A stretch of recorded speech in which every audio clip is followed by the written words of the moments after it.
Hello everyone. Today I will be showing you how you can delete your Steam account on MacBook Pro.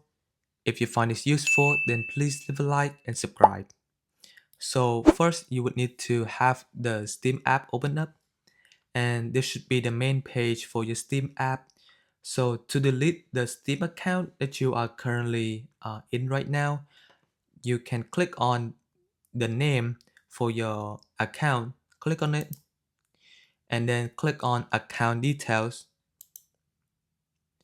and then scroll to the bottom of the page. You would find the option for delete my Steam account. Once you click on it, you have to go through several options.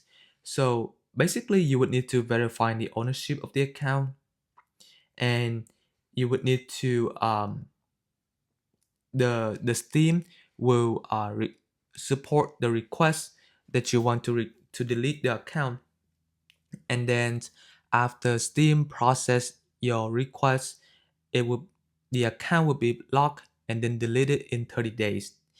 So in 30 days you can always cancel the account deletion or by contacting the Steam support.